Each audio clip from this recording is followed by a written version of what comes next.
farm actually consists of 4/4 of land, 10% of which is conserved as public space and habitat. We have wetlands, we have wooded areas, and all of the periphery of the farm has been fenced off so that the trees can regenerate, the habitat can regenerate. And of course we have their beautiful farm site.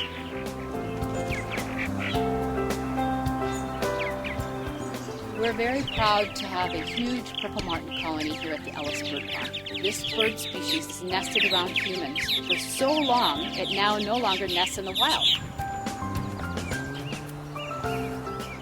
She left the Ellis bird farm on the 24th of August. She went over to Winnipeg. She then went straight down across the Gulf of Mexico, and then she spent 28 days in Central America. On the 21st of October, she went and had a look out over the coast in Venezuela, and then she went down deep into the Amazon.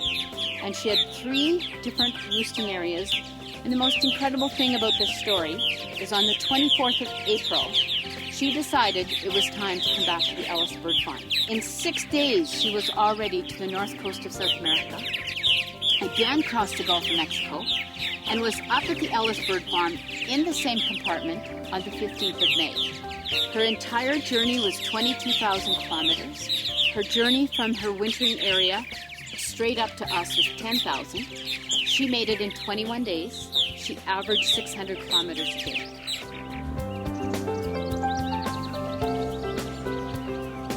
One of our board members, Don Young, the rep from Union Carbide on our board, in 1994, he was able to get funding to make this beautiful gazebo. Then we decided to add this beautiful wetland. We put a weir in, and now this is a beautiful, very diverse wetland. We have a little wetland center and a dipping pier. The dipping pier is the core of our education programs because the children love to dip in water.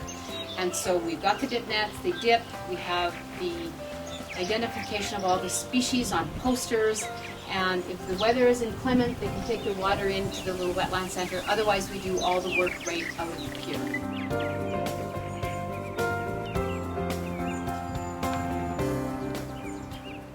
In 1995, we opened the old home and turned it into a tea house. And in 2010, we were able to build a new commercial kitchen.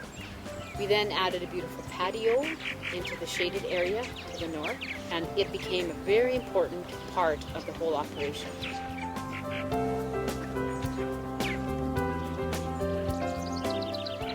In the fall of 2010, we had a pair of beavers move in. We had an incredible experience over the next 4 summers with the beavers. We installed webcams inside the beaver lodge, and we actually have footage, probably the only footage in the world, of baby beavers right after they were born.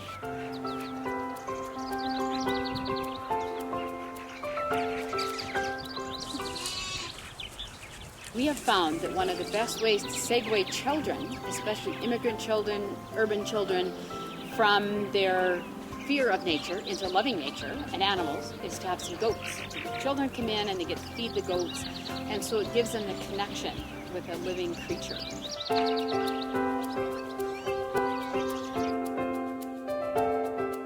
This little area is what we call the nest. And so you can see it's shady, it's got a little fence around it. Children feel really enclosed and safe in this space. And this is where we do our owl program.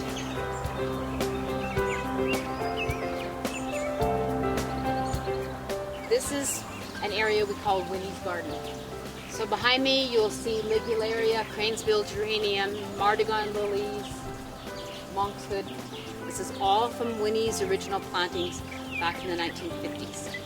We added this water feature, and it's incredible how many animals I have seen come to drink here. So this is a very important area for the wildlife.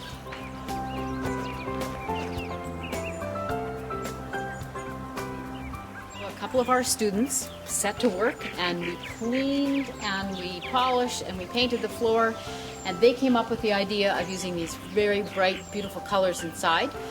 And so they painted it, and we did this. Our board members put tin on the roof. They volunteered their time, absolutely perfect, to add to our school programs.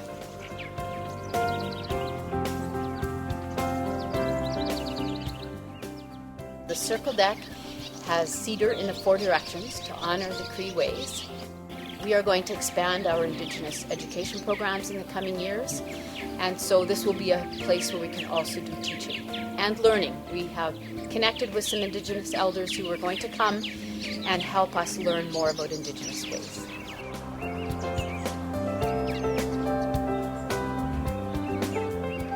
We have made a great effort every year to honor an Albertan who makes a significant contribution to bluebird conservation in Alberta by awarding them the Blue Feather Award. This is the demonstration box that the recipient has put on the fence to be remembered forever for their efforts in looking after bluebirds.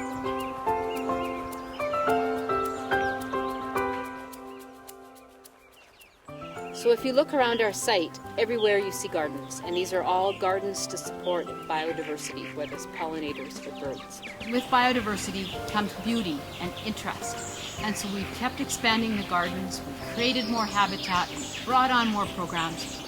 We were able to develop the site as a demonstration naturescape. We are known globally for our research and our education programs and our conservation programs.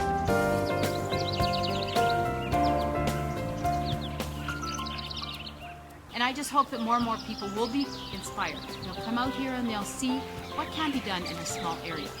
You don't have to have a national park in order to promote biodiversity. There's lots that we can do in our own yards and gardens to help those living creatures that we share our outdoor living space with.